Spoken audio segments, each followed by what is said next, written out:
Dahil isang linggo na akong hindi nakakapagtrabaho. Nandito lang ako palagi sa loob ng bahay. So, ginawa ko, naglaba ako ng mga damit namin. Naglinis ng buong bahay. Kumbaga, nagbrush ako ng sahig kasi napakaitim na. Natuloy niyang may babae dito sa bahay namin pero hindi maasahan sa bahay. Ni paglilinis, pagwawalis, hindi mo siya maasahan eh. Siya pa nga nagkakalat eh. Kumbaga, imbis na yung babae yung maging malinis, siya pa yung tugit sa sarili. Oo, malinis ka sa panlabas pero sa loob ng bahay mo, apakadumi mo. Pero yung mga pinaglutuan, December pa hanggang ngayon, di ba? Hindi pa naugasan. Mabubulok na lang yung kaldero. Andyan pa din, di ba? Isipin mo yun, sa bagay, kapag wala ka talagang paki sa gamit ng ibang tao, hindi mo pahalagahan yung gamit, lalo na kapag, pag hindi ikaw yung bumili.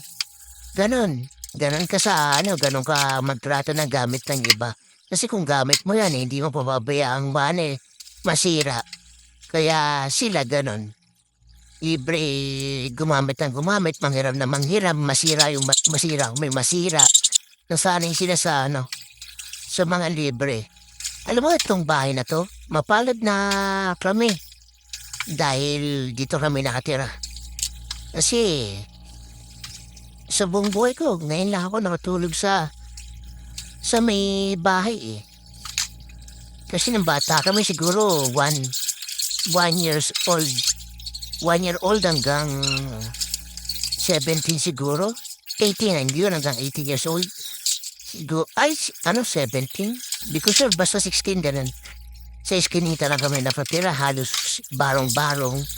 Yung maliit na bahay namin, halos 7 kami lagi nagsisiksikan. Tapos, walang CR, walang paliguan, nakikiligo lang kung san-san.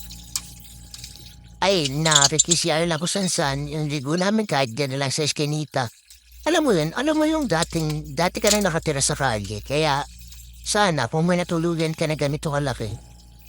Pagkaingatan mo dahil swerte na natin swerte na namin dahil yung dating walang-wala ngayon, nakakaupa na tapos hindi pa sila nagpapasalamat sa ganon, lalo na yung mga taong tumulong sa amin para ibigay sa amin tong bahay na inuupahan, sa amin pinagparaya.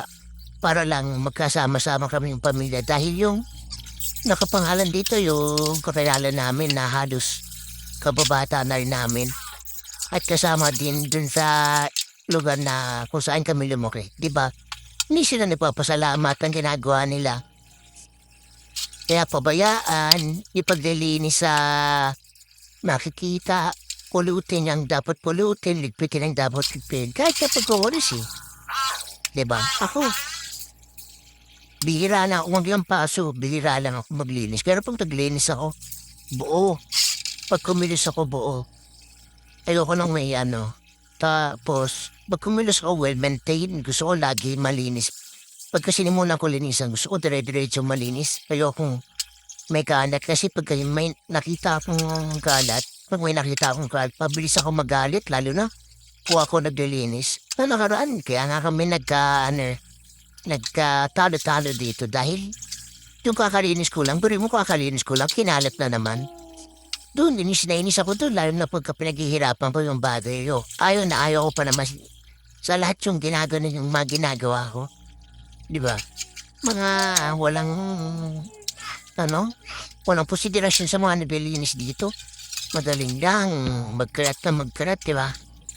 Sana yung ibang pamilya, huwag niyong palaki na ganyan yung kung sino man yung mga kasawan sa bahay kung kailangan mo. Turuan ng disiplina. Turuan ng disiplina. Ganon. Mas maganda yun. Wala sana bumagsak yung ganitong